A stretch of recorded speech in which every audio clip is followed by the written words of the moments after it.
The time is now 6 p.m. Our regular city council meeting for March 19, 2024 is now in session.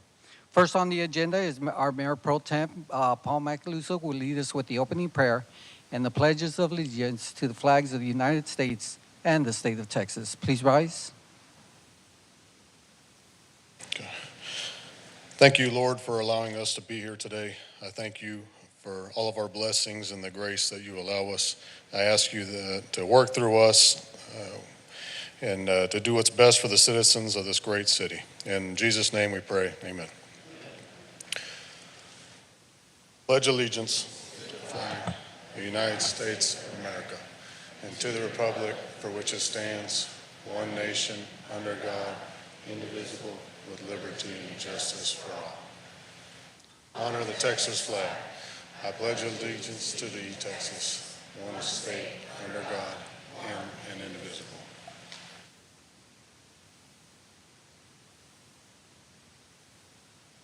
Thank you, Mayor Pro Tem. All right, before we get started, I do have a special announcement. As a reminder, students who are participating in the Hall Baldwin Scholarship are required to sign in on the sheet located in the back. Those students that are watching online can still receive credit by contacting Sarah Gonzalez at 210-619-1015. Again, that's Sarah Gonzalez, 210-619-1015.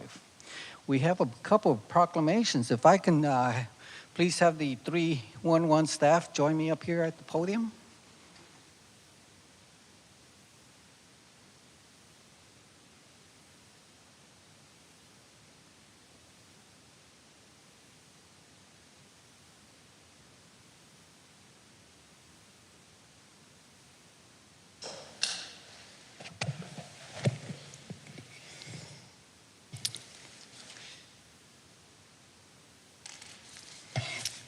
This is the City of Schertz proclamation, National 311 Day, March 11, 2024. Whereas 311 call center provides citizens with a single point of contact for all non-emergency services that can be reported in person, electronically, or by other means of communication. Whereas since the creation of 911 emergency system, the non-emergency calls have slowed operations response time to true emergencies. Whereas in 1996, Baltimore, Maryland adopted the first 311 system as a way to ease the pressure on the overburdened 911 system. Whereas the 311 system also invites citizens to be the ears and the eyes of the city while more closely connecting to the public sector of its citizens.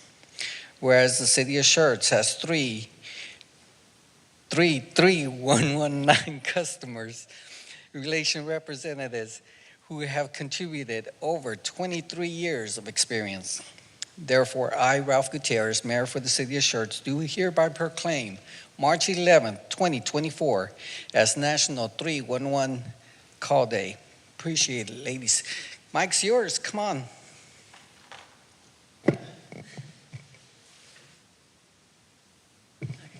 Good evening. I just wanted to recognize our amazing 311 staff, Lydia, Lupe, and Sherry.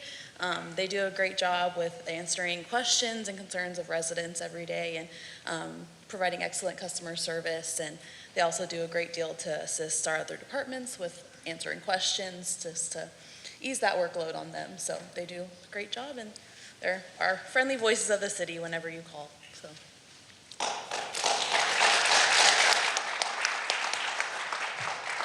As they received several phone calls, but also the number of people that come in, they also greet them and find out exactly where the individual, what attention they need. So I appreciate everything that you do. And for my office, I know you know, when I'm not there, they escort him to my office so that I can go ahead and speak to him. And it just, it's very great to see a smiling face as soon as they walk into those offices. And these are the ladies that provide that smile. Thank you all so much.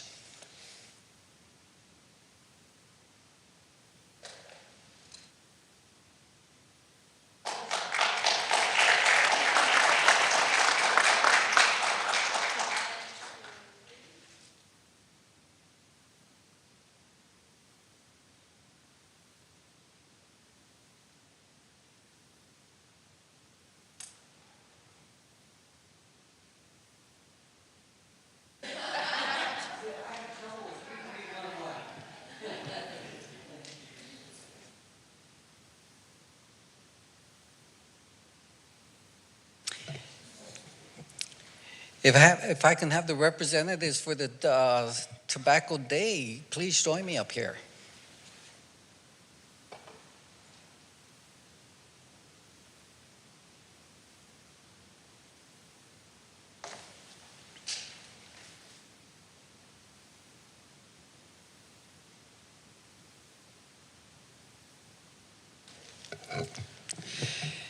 The City of Schertz Proclamation, National Takedown Tobacco Day, April 1st, 2024. Whereas the Guadalupe County Community Coalition and its partners, the American Heart Association, strive to support the annual Takedown Tobacco Day to bring awareness of the dangers of tobacco. Whereas cigarette smoking is the major single cause of cancer death in the United States. Whereas secondhand smoke is the third leading cause of preventable deaths in the United States, killing about 42,000 Americans each year. Whereas secondhand smoke is also known as the cause of lung cancer, heart disease, chronic lung ailments such as bronchitis, asthma, and other health problems. Whereas workers in the hospitality and service industries such as bartenders, wait staff, are less protected from the exposure of secondhand smoke. Whereas in our area, the average age of the first use of tobacco is 12 years of age, and 1 in 10 have used tobacco products in the past month. Whereas quitting smoking lowers the risk of smoke-related disease and can add 2 years of your life.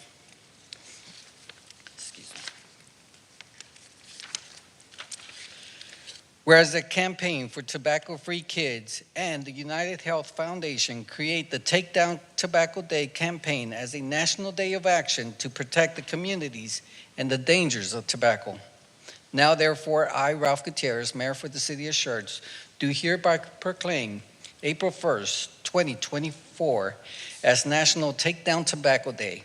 And I urge every one of you also to please join us in this big fight, because cancer is one of our biggest objectives to just eradicate that disease. Thank you all so much for joining us here. We have a big council, please. I just wanted to thank the City Council for recognizing April 1st as Take Down Tobacco Day.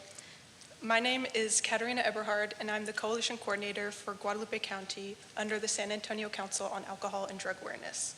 I grew up here in Schertz, I graduated from Clemens, and I am now excited to lead the work of the Guadalupe County Community Coalition to reduce and prevent youth substance use.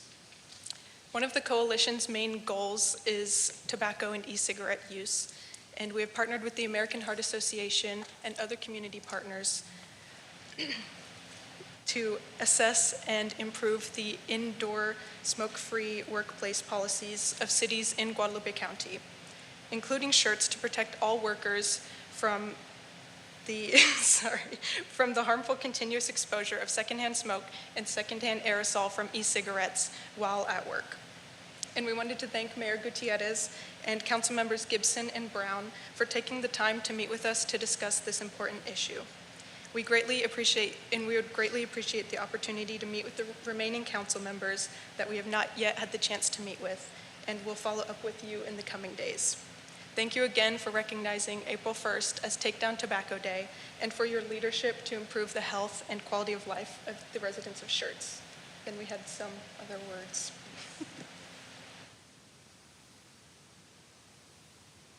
I'm so excited. This Take Down Tobacco Day is such a wonderful initiative, and we thank you, Mayor and Council, for recognizing this and having this proclamation. My name is Teresa Be. I'm the Executive Director of the American Heart Association San Antonio office, but I live in Schertz. I've been a resident for nearly 3 years, and I love our community, and I'm very excited to work with y'all on Council to help expand the policy that's on the books, to include the last few businesses that are accepting indoor smoking, making this a comprehensive smoke-free city, joining over 100 cities in Texas.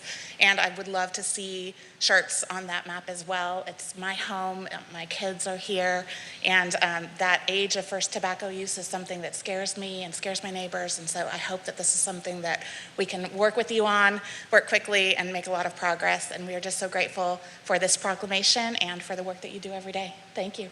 Thank you.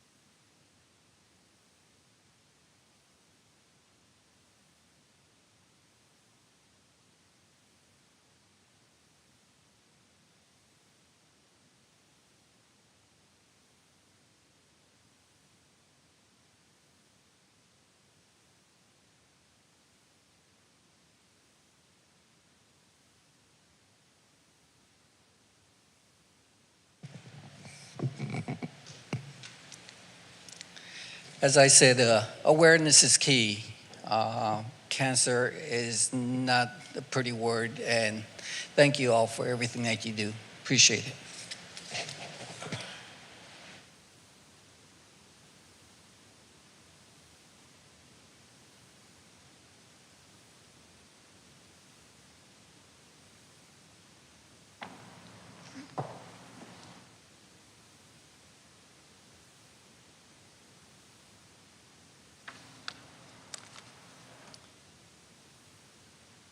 All right, next on our agenda is the city events and announcements. Ms. Gonzalez? Yes, thank you, Mayor. This Saturday, March 23rd, is going to be a star party at Crescent Bend Nature Park from 7:30 to 9 p.m.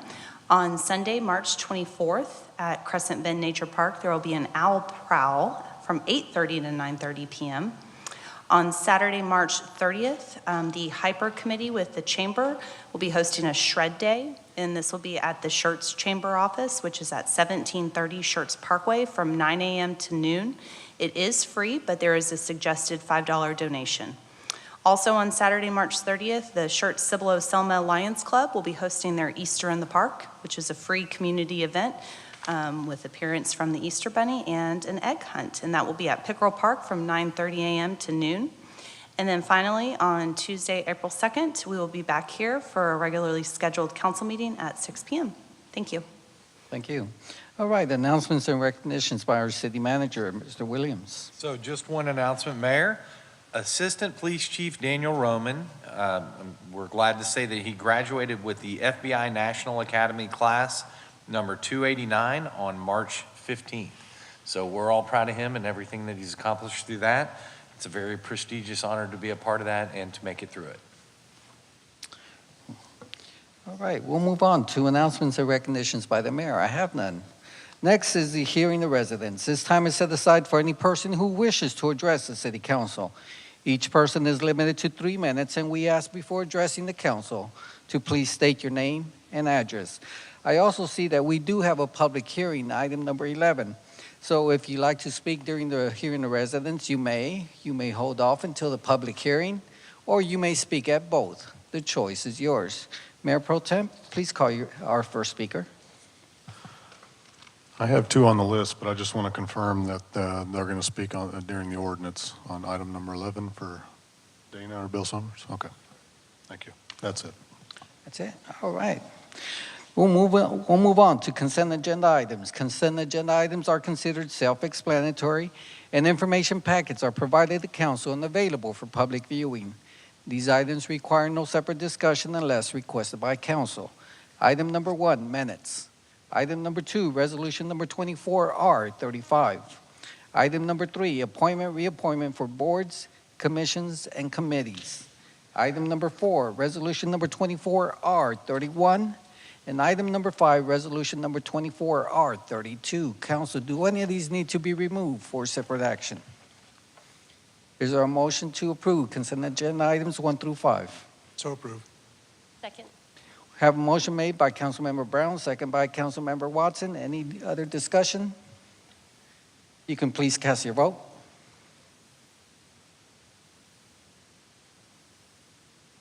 We can publish the vote, please. We have 7 yeas, no objections. Motion passes. All right, we'll move on. We have a discussion item number 6, resolution number 24R34. Accept the audit report and the annual comprehensive financial report. Mr. James, floor is yours. Mr. Walters. Brian can come up if you'd James like. Walters. How's that? We don't want Brian. All right, good evening, Mayor and Council. My name is James Walters. I'm the Finance Director here for the City of Schertz. And with me, I have Paula Lau from Patillo, Brown & Hill, who is our auditing firm. They want to go over the results of the audit as well as hit some highlights of the annual financial report. And then if you have any questions, we'll be around to answer them as well. So, start with. Let's just start with, This is the first. okay.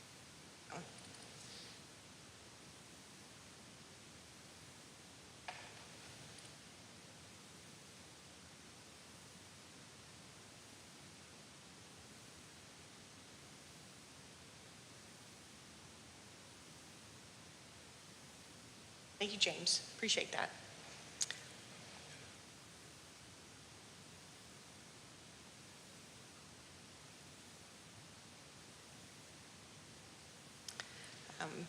As James mentioned, my name is Paula Lau with Patillo, Brown & Hill, and I'm here this evening to discuss with you the comprehensive annual financial report for the City of Schertz for fiscal year 2023.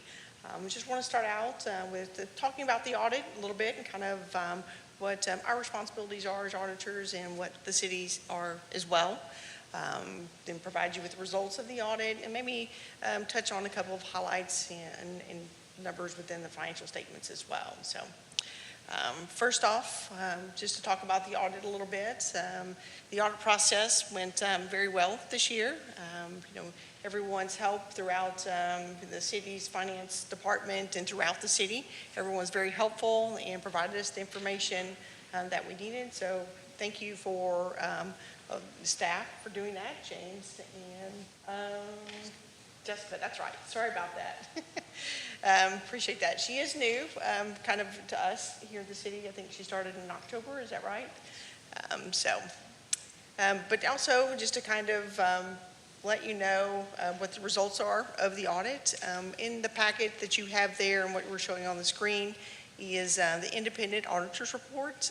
Basically what this report says is we have audited the accompanying financial statements in accordance with government auditing standards as well as generally accepted auditing standards.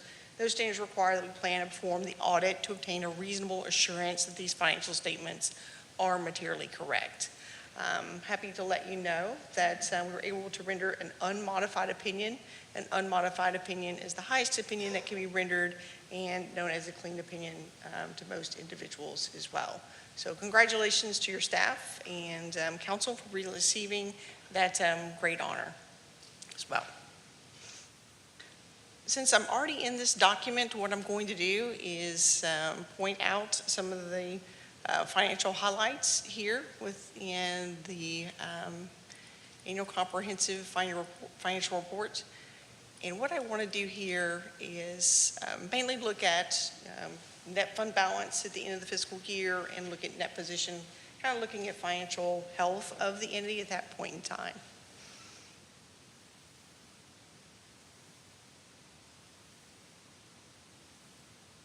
So scroll down, looking at this first column that we're looking at here is the general fund.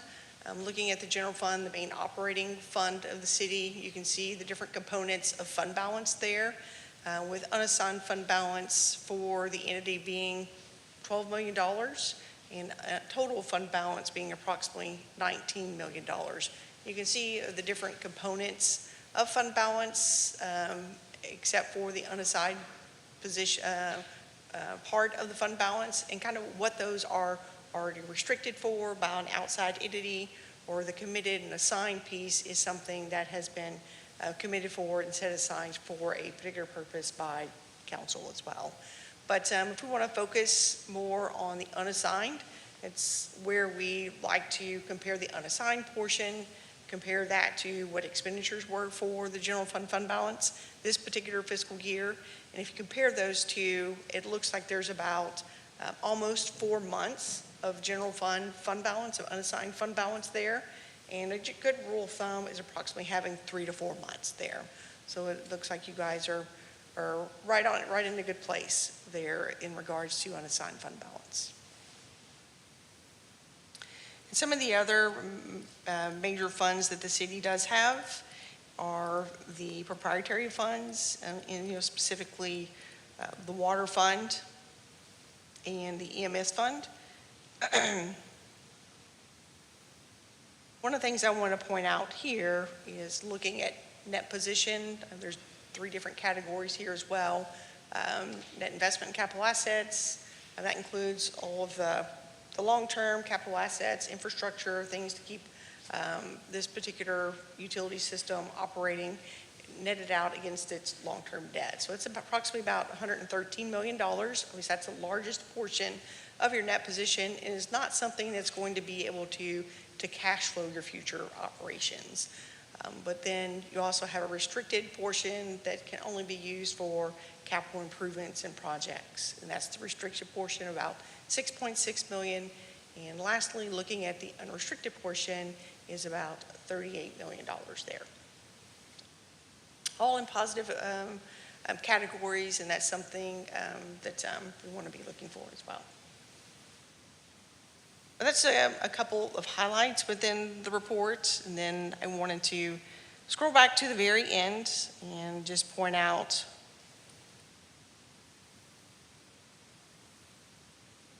some of the statistical section. And looking, and I think this is, every time I pick up one of these ACFRs even from a different city, or even for the city of Schertz, I always like to look at a lot of the trend information. If I can get to that right page. Let's see. This back portion here, it includes a lot of trend information over 10 years. And one of the things is, I was kind of scrolling through and looking at this particular one, revenues from from 10 years ago were almost half of what they are today.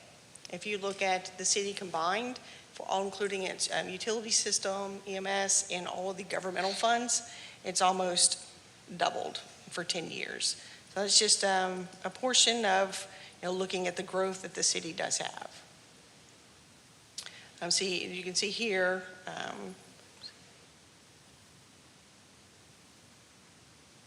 total expenditures in 2014 were about $35 million.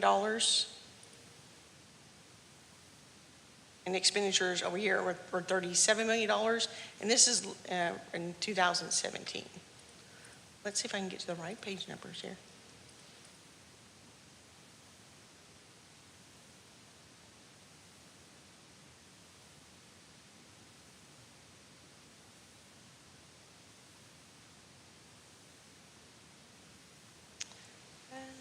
Total expenses for the primary government, $50 million. And was $90 million in 2023. So it's not quite there to being doubling, but it's getting pretty close for sure. But you can take a look at this particular schedule or table 2, and you can see that when you're looking at fiscal year 2023, looking at the city as a whole with everything, including all the enterprise funds, utility system, general capital projects, Economic Development Corporation as well. Looking at all those things combined, it's almost double the 10 years. So. Also, you do have, we have issued what we refer to as a single audit report. A single audit report is something that we have to engage and look at whenever an entity does expend more than $750,000 of federal awards. And this particular fiscal year, The city spent about $1.3 million of federal awards. So what a single audit does mean is whenever, when the entity does spend this money, it kicks off another audit, and it's a compliance audit that we have to look at with whether those federal programs were spent in the proper way and also in order with the grant agreements in accordance with the agencies as well. Happy to let you know that we not find any findings here with regards to internal controls or compliance for spending of those funds as well. In the program that we did have to look at this year are the ARPA funds. You can see approximately $500,000 was spent in this fiscal year that we're looking at. That's just a brief summary of the financial report and information as well. This schedule of findings and question costs kind of summarizes everything here in the single audit report. Talks about the financial statements. It was an unmodified opinion, no material weaknesses, significant deficiencies, federal awards or compliance for single audit. No findings there as well. And it lets you know what program that we had to look at too. But if any of you have questions, I'm more than happy to answer those. But again, thank you for giving us the opportunity to work with the city, and city staff did a fantastic job. I appreciate that. Well, thank you. Thank you for that information. Council, floor is open for discussion.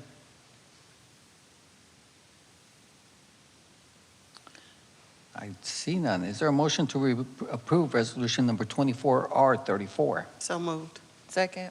Have a motion made by Councilmember Hayward, second by Councilmember Gibson. Any other comments? If you can please cast your vote. All right, publish the vote, please. We have 7 yeas, no objection. Motion passes. Financial report has been approved. Thank you so much. Thank you. Appreciate that.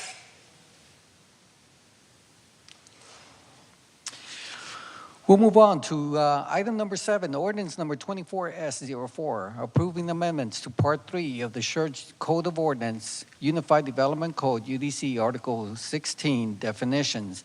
Council, this was previously read. Is there a request for the presentation? Is there a motion to approve ordinance number 24S04? So moved. Oh, that was quick. Okay, who made that? Who made the motion? I'm sorry, I didn't catch it real quick. Okay, Councilmember Davis, and I have a second from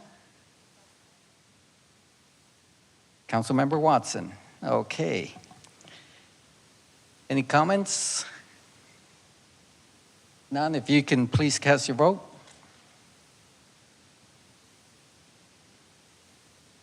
If we can publish the vote, please. We have 7 yeas, no objections. Motion passes. We'll move on to item number 8, ordinance number 24S05. Approve a request to zone approximately 26.11 acres of land from single-family residential / agricultural district R-A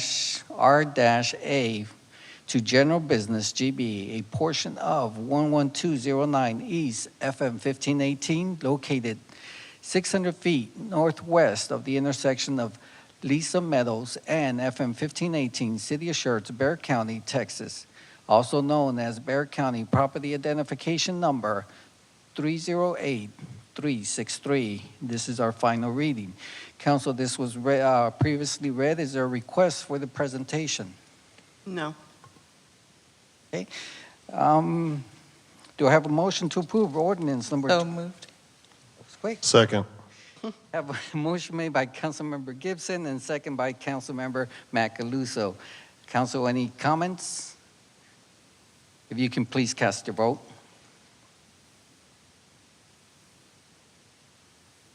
We can publish the vote, please. We have 7 yeas, no objection. Motion passes. We'll move on to item number 9, ordinance number 24H03. Approving amendments to the Code of Ordinances, Chapter 34, Health, Article 1, General, and Article 2 of Food Establishments, final reading. Okay. Ms. Cantu, right? Okay, floor is yours.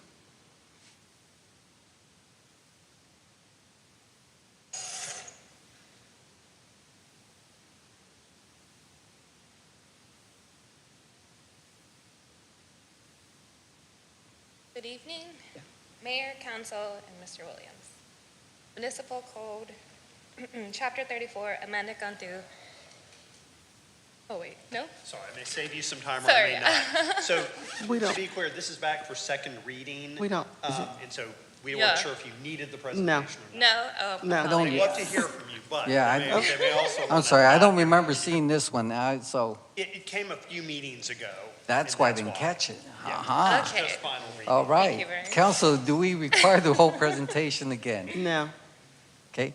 Is there a motion to approve ordinance number 24H03? So moved. Do I hear a second? Second. We have a motion made by Councilmember Hayward and second by Councilmember Watson. Council, any comments?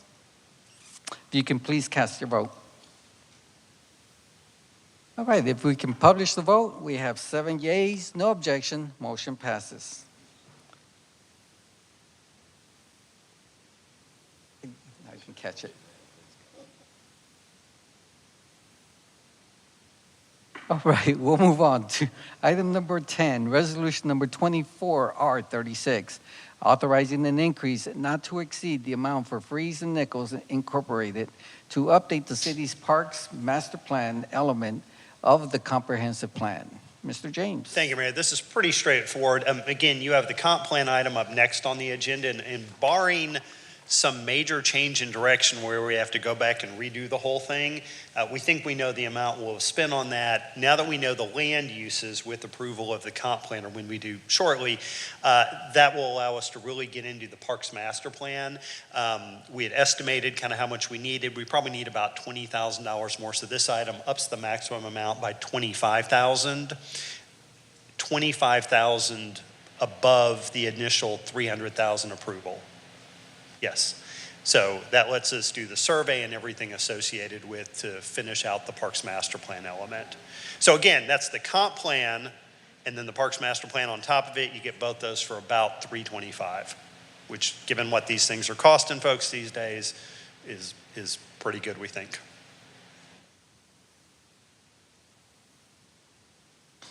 Well, again, that was, yes. We had free labor on that one. Well, let's go ahead and open it up for discussion then, right? Okay, council, floor's up for discussion. I guess we're getting a bargain. Is there a motion to approve resolution number 24R36? So moved. Do I have a second? Second. Motion's been made by Councilmember Hayward, second by Councilmember Watson. Council, if you can please cast your vote.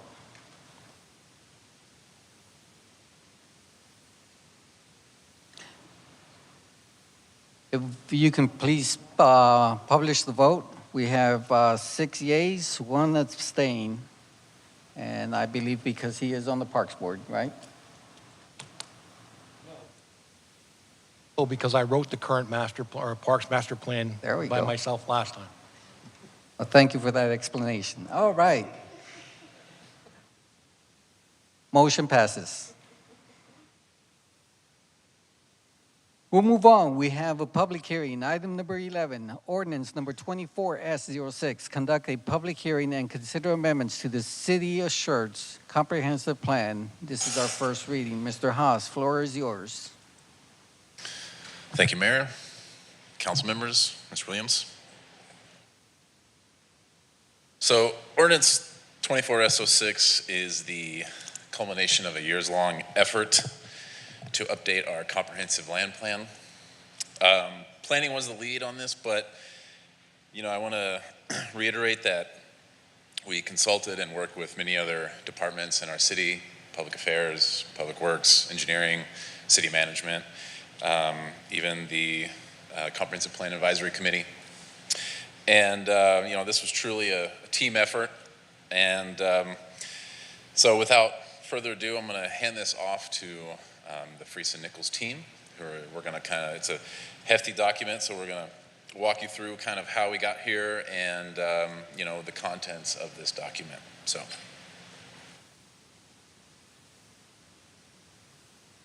good evening to you, Mayor, City Council, and City Manager. My name is Shad Como. I'm Principal and Vice President at Freese and Nichols. Also served as the project manager for this project. So we'll give you an overview of the process that we went through. We'll highlight the components of the document, and then we'll give you a review of the updated future land use plan, and then we'll answer any questions that you might have. So all these smiling faces help to work in collaboration on the comprehensive plan along with city staff. And just to kind of give you a little bit of background, I'm a planner, so of course I'm endorse planning, but it's very important to plan. It helps to give you a blueprint. It establishes that vision, and it gives you direction. You are a city that is approaching build out, and so one of the things that you'll see that we did in the comprehensive plan is focus on some areas to help to create that vision and give direction. It does reflect the community's vision. You'll see that we met with various people throughout the process in the community and some focus groups as well. But most importantly, I think it's a tool for decision making. You all see, and as well as planning and zoning, various things that come before you. And so the comprehensive plan is there to help aid and guide you as you make those land use decisions and other decisions that ultimately affects your community. It's not a legally binding document, so what's in the comprehensive plan and what's approved, it can be amended and changed over time. It's not a zoning ordinance.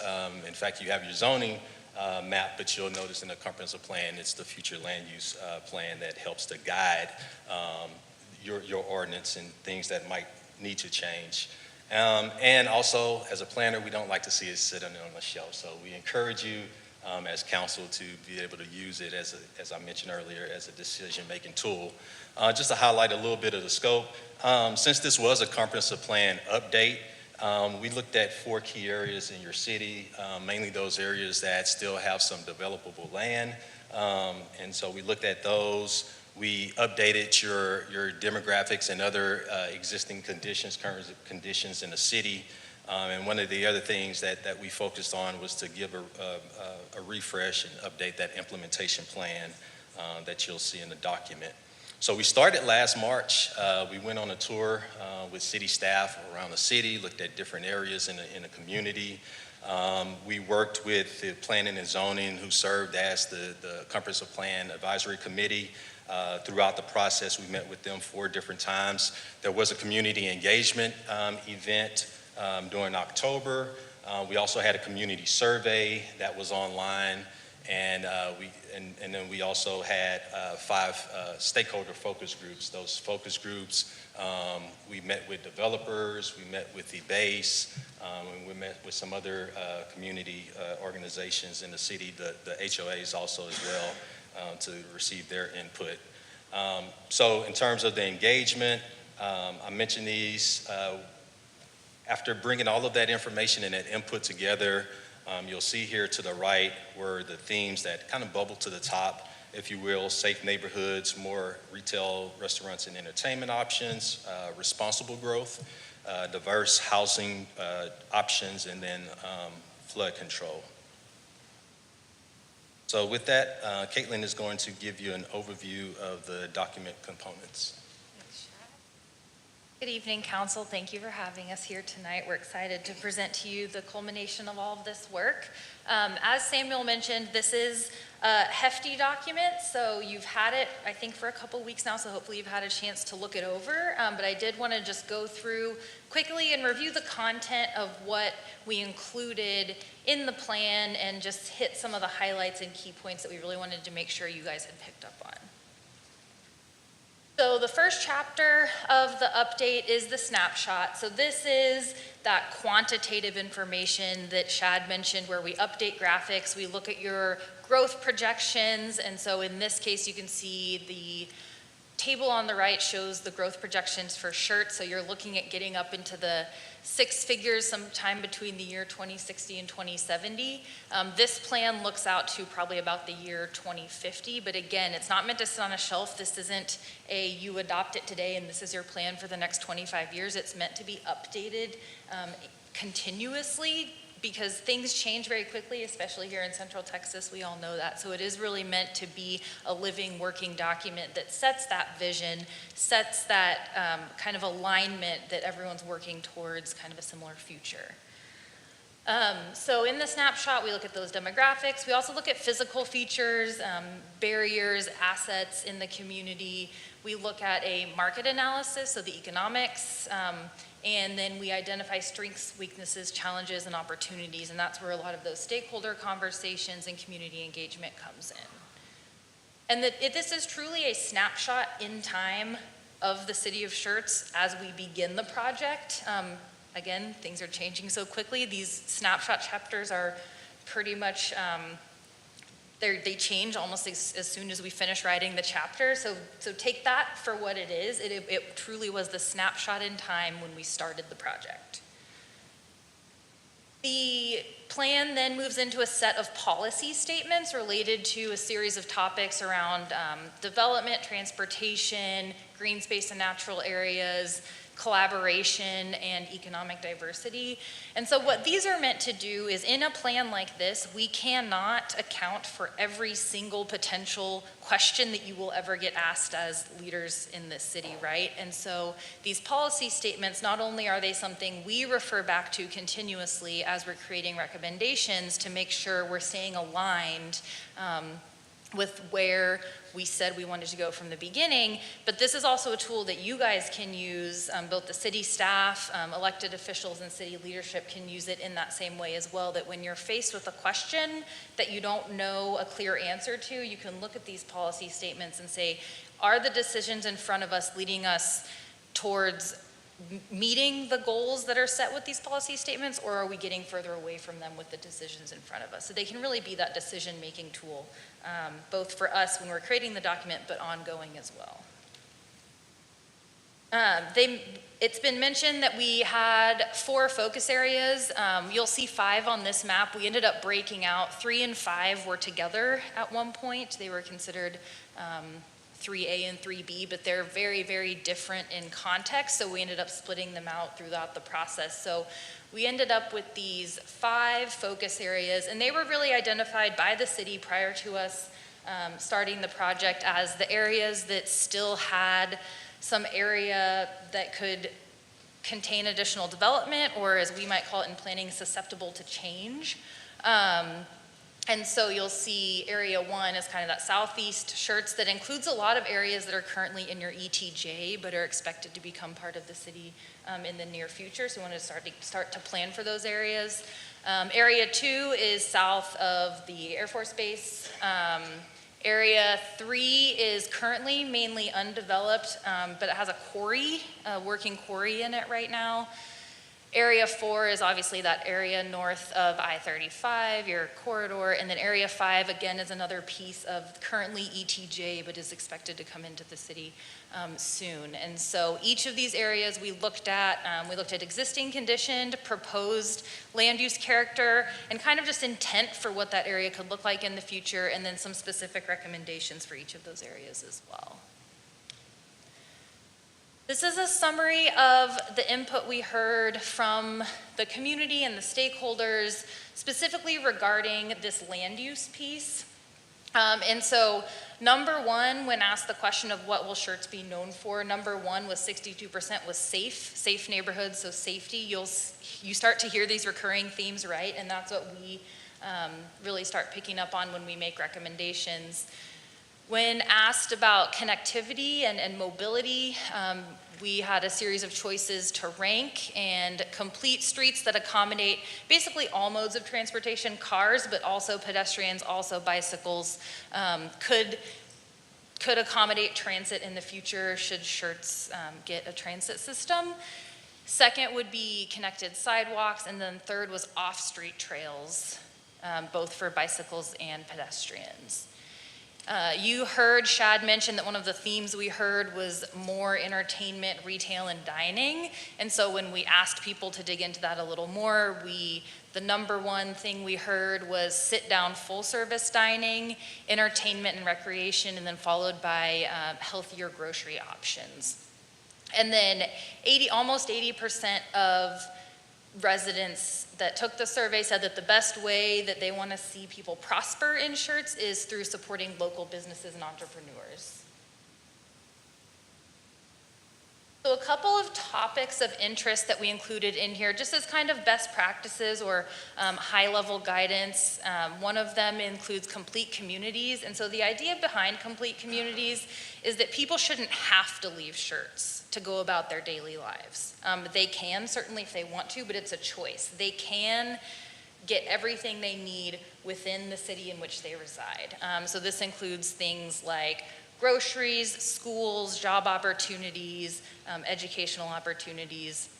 And so you'll see in the land use map that's going to be presented in a moment that when we are talking about these land use categories of Main Street, complete neighborhoods, and mixed use centers, those are the most likely places where you can start seeing this idea of complete communities come to fruition within Schertz. The second topic of interest that we included was innovative stormwater management and green infrastructure. We heard from the community a lot of concerns about flooding.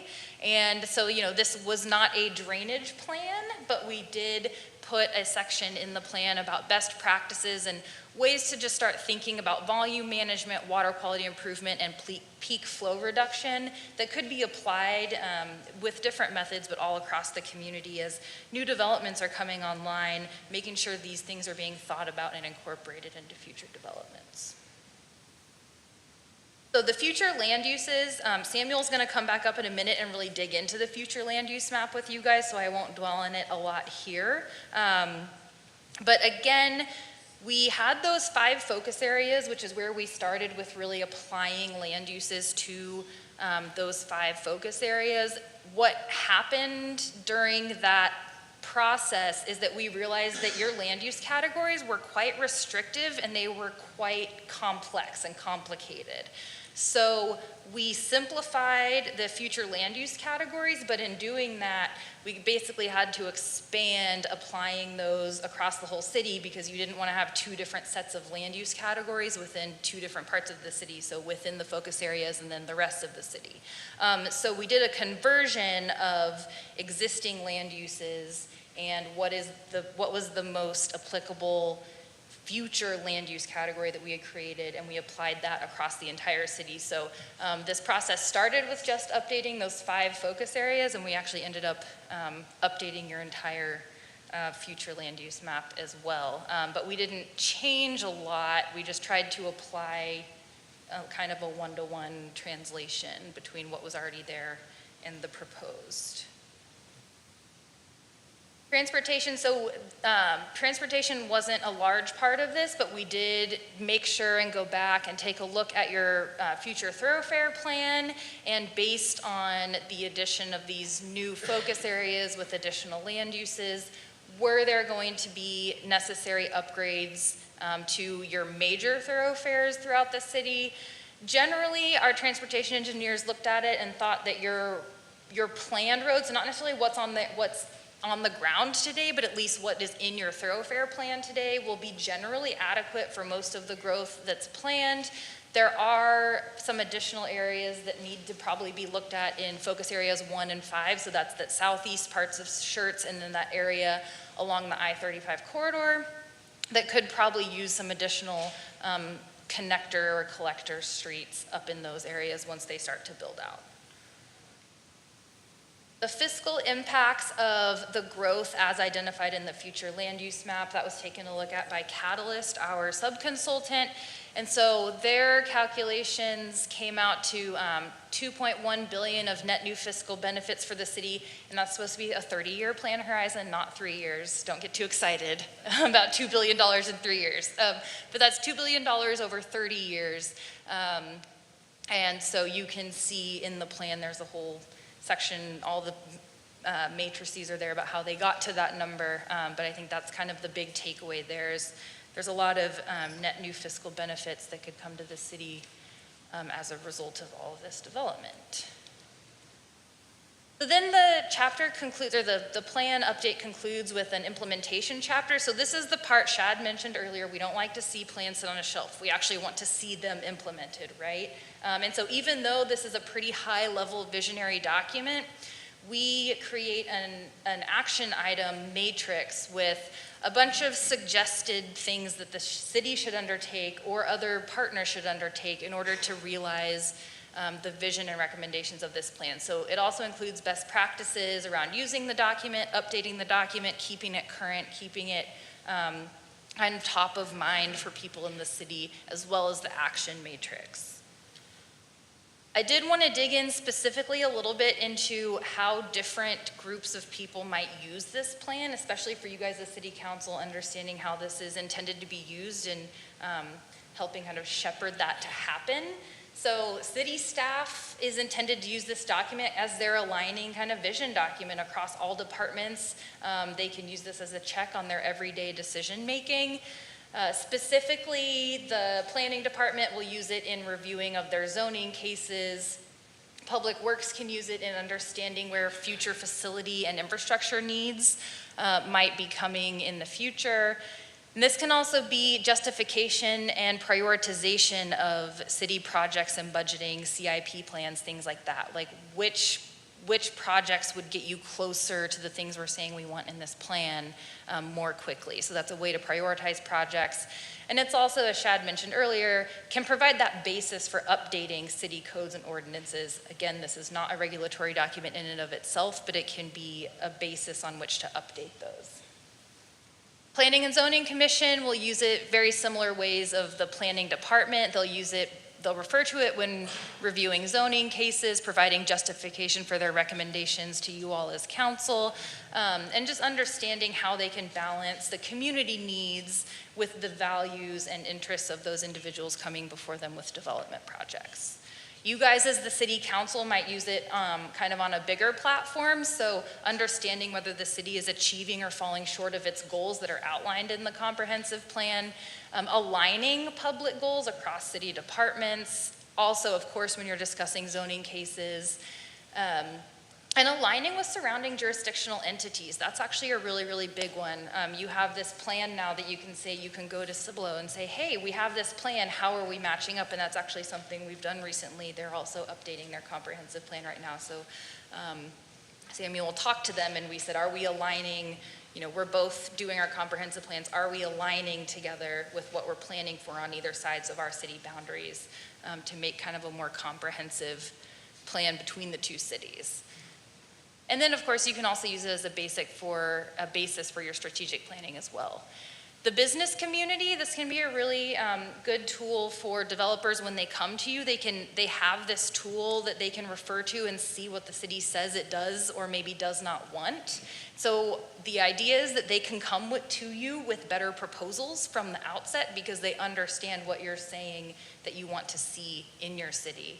And then finally, the residents, it's an engagement tool to get people interested and excited about city planning, help shape the outcomes that we've heard from residents. And it's a way to keep the city accountable so residents can point to this and say, have you done the things, city, that you said you were going to do for us as part of your comprehensive plan? So with that, I'm going to turn it back over to Samuel for the future land use. Thank you, Caitlin. So when looking at our future land use plan and how to categorize these places in the city, we really kind of looked at it from a couple different ways. Number one, our current land use plan has 19 categories. And it gets, some of these categories, industrial technology and R&D, manufactured housing, single family residential, it's essentially, it's very easy for staff, for applicants, for residents to conflate our zoning district and our comprehensive plan categories, and we don't want that. So we don't want the comp plan to tell us what to do. We want us to help it inform our decisions, right? So we wanted to make it a little more flexible, a little more, give our staff and our decision makers tools to use their judgment. So, as you can see here, we've shrunk the land use categories down to 9. And I'm going to walk through each one of these and sort of how we applied them to the city. And these were things that we, went back and forth on quite a lot. We were very particular about how we worded these things. So, the first is Main Street. And I'm just going to read these off to you one by one. Unique to the historic Main Street corridor, land use includes commercial, residential, cultural, and entertainment space strategically designed to create a dynamic urban core with public spaces that promotes a pedestrian experience for residents and visitors. The Main Street category can be utilized as a concept to expand beyond the historic Main Street corridor and applied to other areas of the city. But appropriate transitional uses for adjacent residential areas should be considered and utilized. And what the thinking here is that Main Street as a concept could expand to other parts of the city. We didn't want to restrict it to just Main Street. Maybe FM 78 one day, maybe parts of Schertz Parkway, who knows? But, right now we've only applied it to the Main Street area, but we gave ourselves flexibility to, if we wanted to, amend the comp plan at some point in the future and apply it somewhere else, maybe somewhere in southern Schertz, who knows? So, rural living, sparse development, natural landscapes, and agricultural activities characterize rural living areas. These areas prioritize the preservation of open space, isolated country residents, and support for farming and ranching and the conservation of ecological habitats. This land use type emphasizes compatibility with JBSA, and residential is not appropriate in certain areas. Evaluating the appropriateness of sparse residential, agricultural, commercial, and complementary uses shall be in conjunction with JBSA. And what we're really trying to hammer home here is that, we are protecting the mission of Randolph, right? And so you'll see that all of rural living is in one area around the APZ. And this is intentional. We wanted to really emphasize the fact that JBSA is what we're really looking to sort of consult with here and making sure that whatever new development comes in is compatible with the base.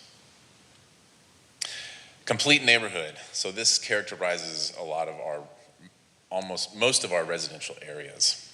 And complete neighborhood are general areas characterized by a mixture of housing options with supporting land uses such as neighborhood commercial. These areas should promote connectivity and foster a more bikeable and walkable development pattern.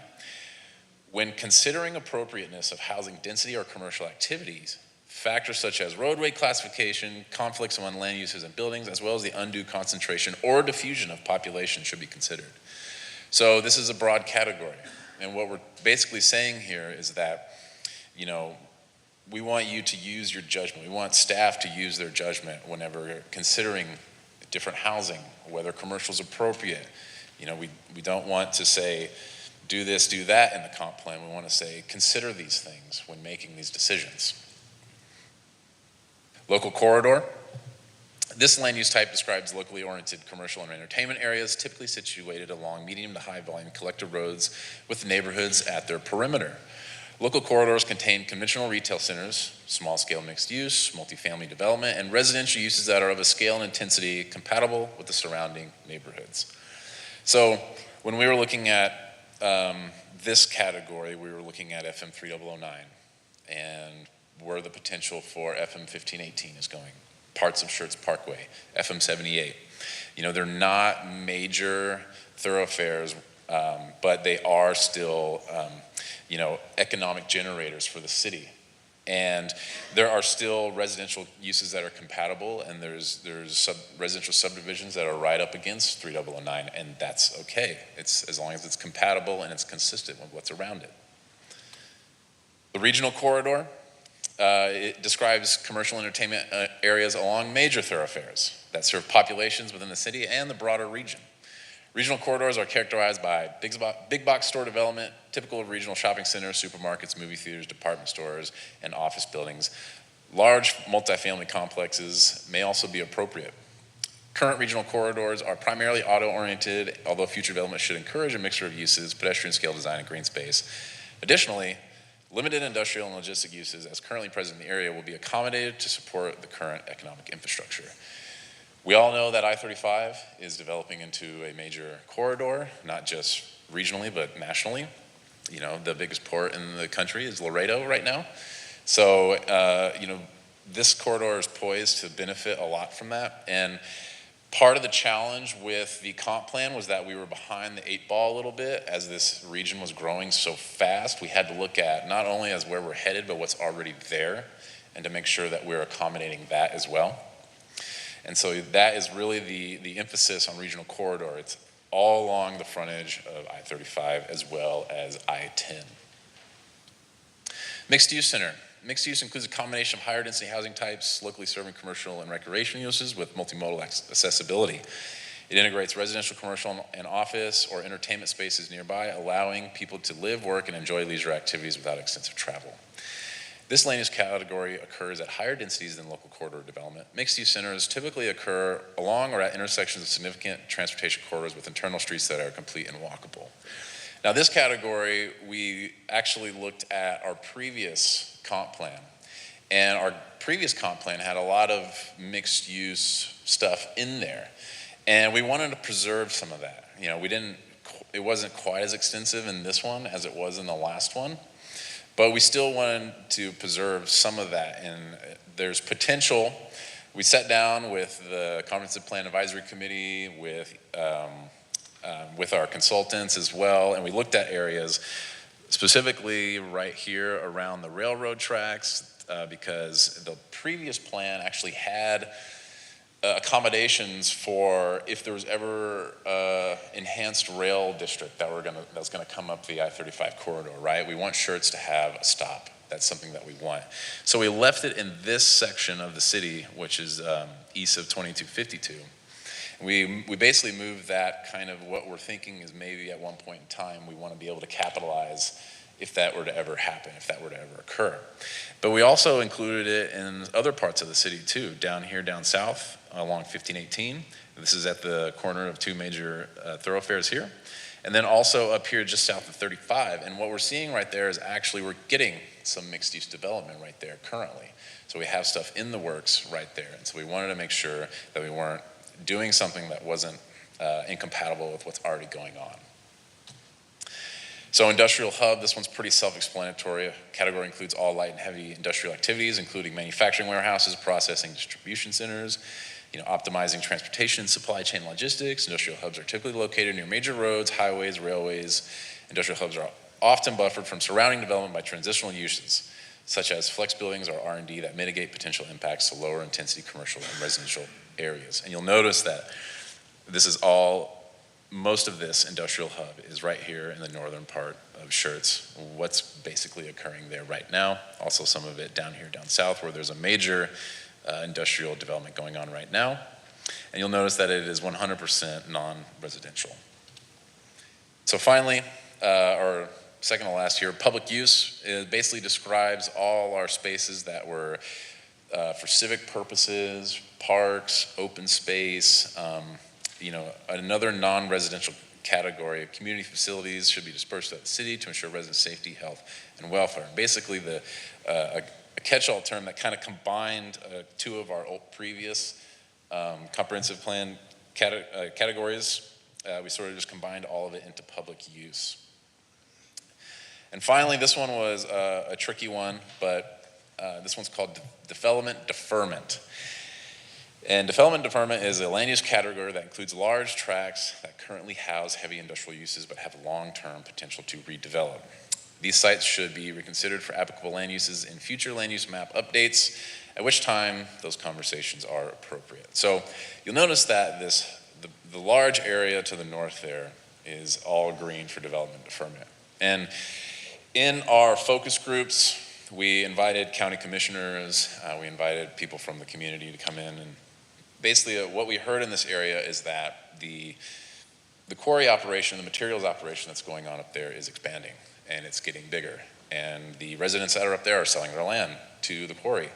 So and a lot of this is ETJ as well, and it's not under annexation agreement. So at this point in time, it's kind of in this limbo, right? We know that at some point in time, the quarry might be gone. The lifespan for quarries could be decades. So we have no idea when that's going to be. So basically what this is doing is we are deferring what we're going to call this until a future date. Again, if something happens, we can amend the plan and we could go in and start assigning land use categories. Until that time, we're going to defer it to another day. So this is kind of a zoomed in on some of these areas. As you can see here, what I just mentioned, the northern Schertz, deferment. A lot of that I-35 corridor is regional corridor. Mixed use centers, industrial, complete neighborhoods with what's going on further south. I reached out to Cibolo and we coordinated with them to see, because they're doing a comp plan amendment as well, and they're really emphasizing commercial along FM 1103. So we added local corridor in there to sort of capitalize and compound some of those benefits of that. If you go down further south here, a lot of the central Schertz is built out already. So as Caitlin mentioned, we had to take the new categories and to assign them to what's currently there right now. And so that's essentially what you're seeing here. A lot of 3009 is local corridor with parts of Schertz Parkway, FM 78. There you see Main Street there as well. And then going down FM 1518, you'll see local corridor is going south. And a lot of that is informed by the fact that it is a principal arterial on our master thoroughfare plan. TxDOT's widening it right now. And a lot of what our public input that we got from this part of the city was we want services, we want things down here. We don't want to go all the way up to North Schertz to do things.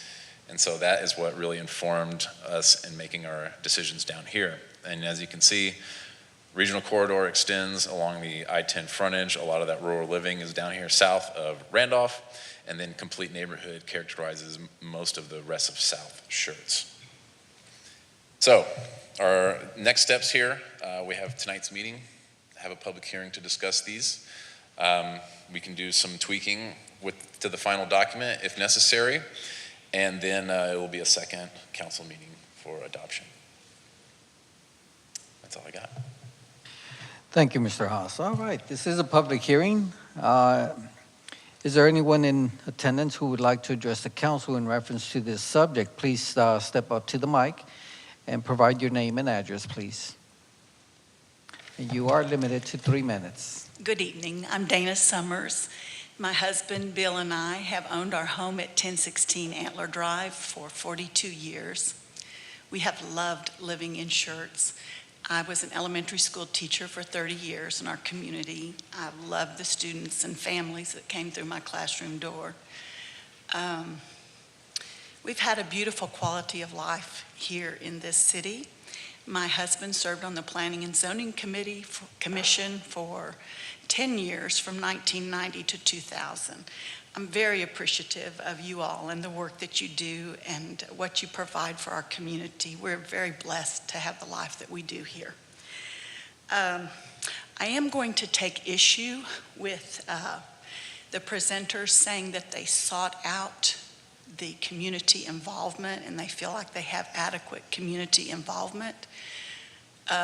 We have a neighbor that has been trying to access this proposed land use map since November. She was provided it by Mr. Haas 6 days ago. And we found out that it was going to be presented here this afternoon. So I wanted to come and talk to you about our neighborhood. We live in Deer Haven. And on this map, the 2 streets that comprise Deer Haven and reach out to 3009 are indicated that there are lots there, and Mr. Haas told our neighbor that it was for a commercial zone. From the coding here, there are a number of different pink colors. I'm going to guess that he is actually calling it a local corridor perhaps, or a multi-use listing. I'm not really sure how it's been classified. Those 2 lots that are down there are certainly the one that is not built on at this point in time. Is originally for single residential use. And it has been a lot of contention, if I could say that, because 2 times now, January 10th of 2018, we came before the Planning and Zoning Commission, regarding that lot on Fawn Drive and 3009. And there was a request to change the zoning from the single residential that it is to neighborhood services. So we had met as a neighborhood, and in that day, it took a lot to get everybody organized and to hear from each other, but we met and talked, and we came in force here to the Planning and Zoning Commission. And we talked to them about reasons and concerns of taking that particular lot and using it for neighborhood services. The lot was then sold, the neighborhood services, did I take my whole 3 minutes? Yes, you did. Well, let me just quickly say, the neighborhood services was denied unanimously by the council. Again, they applied in December of this year, of 2023. The zoning was requested again to be changed to general business. And the points and reasons, we do not want this to be a commercial property. TxDOT will not allow a curb cut through there. All traffic going into that commercial establishment would have to be routed through our neighborhoods. The number one concern that they found in the community of safety certainly applies to that. Drainage is a huge issue for that lot. We had neighbors that brought pictures, if you want to reference that through the Planning and Zoning Commission. We have neighbors that almost go underwater. The city has done extensive issues with drainage down there. They did a big project, and we have a problem with that. Thank you. There are also a lot of trees on those lots, big trees. Thank you. Anyone else who'd like to address the council, please step up. Good evening, Mr. Mayor. My name is William Summers, and my blessed wife was just before you all with respect to this. Mr. Mayor Pro Tem, thank you, and council members, thank you for listening to us. I am here as a private citizen. I work for Langley and Benak, which is a law firm in San Antonio, and I'm one of the lead litigators there. We're here before you tonight to bring you to your attention the fact that each one of the residential lots in Deer Haven has got a deed restriction filed of record with the county clerk of Guadalupe County, restricting the development of those lots to single-family residences only. Now, what does that mean? I know some of y'all have gone by Deer Haven. I don't know if any of y'all have driven up through Deer Haven. We have country lanes. These are streets that are about a car width and a half between the two cars driving beside each other. It's something that we have. In order for the city to adequately address some of the issues, you're going to need to go through some form of an eminent domain proceeding in order to be able to get this. All the residents that we know in Deer Haven will contest those eminent domain proceedings.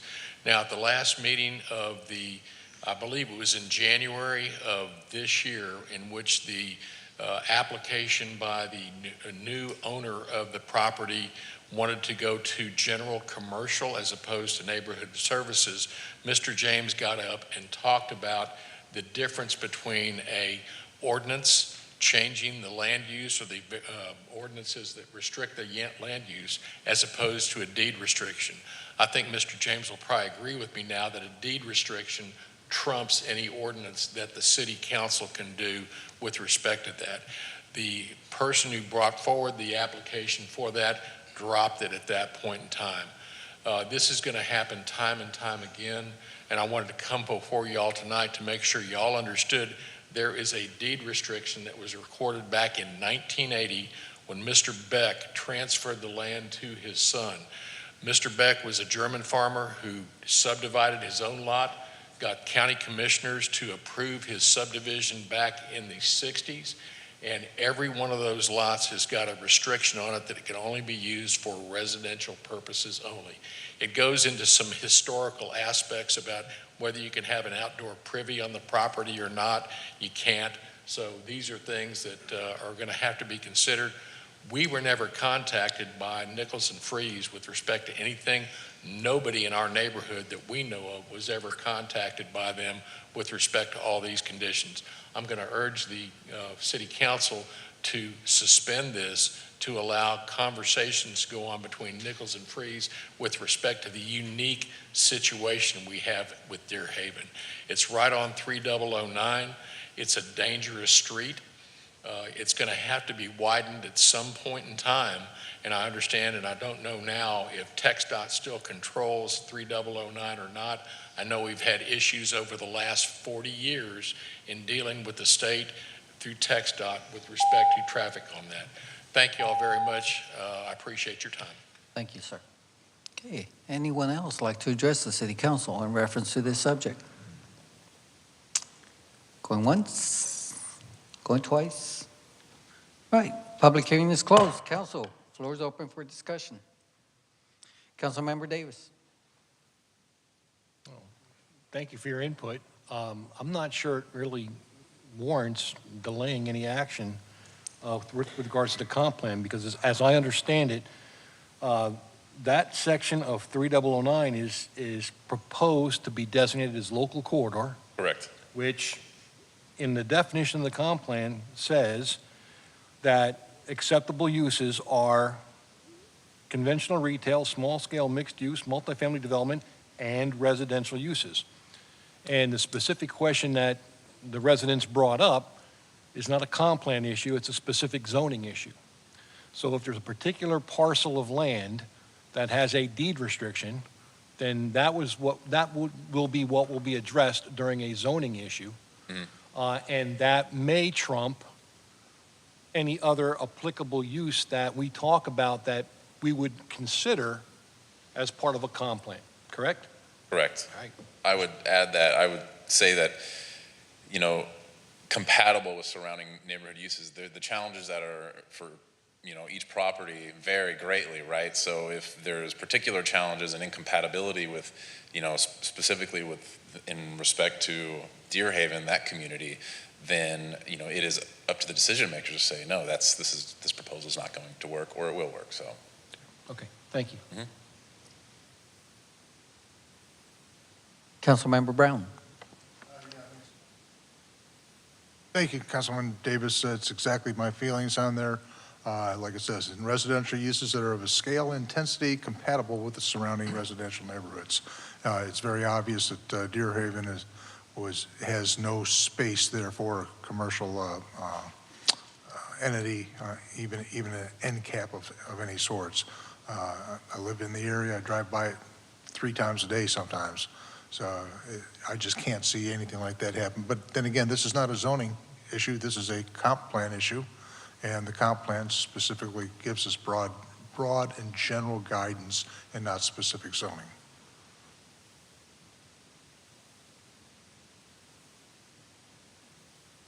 Any other questions, council?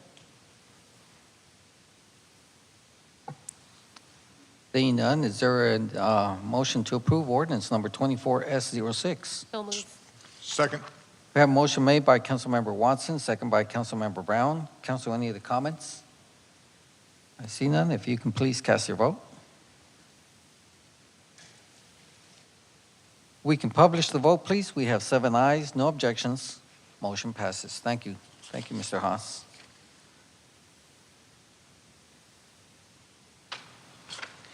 All right, we'll move on to item number 12 is our monthly update, major projects in progress and our CPI. And item number 13 is our energy efficient and conservation block grant program. And information packets were provided to council and available for public viewing at our website, Schertz.com. So we'll move on. Council, any possible updates or information requested from staff? None? Okay. Council, any possible items you'd like to place on the future agenda? I see none. All right. Announcements by council members. Mayor Pro Tem Macaluso? No, sir. Councilmember Davis? Nothing tonight, sir. Councilmember Watson? Attended the Northeast Partnership Luncheon, and that was all for this week. Councilmember Gibson?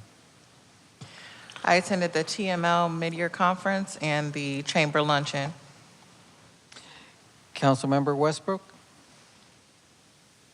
I attended the TML mid-year conference. Okay.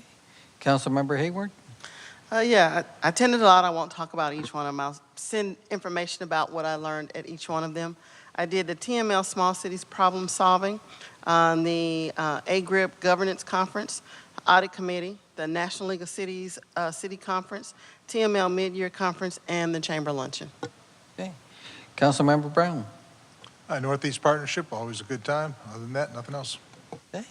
The time is now 7:20. We stand adjourned.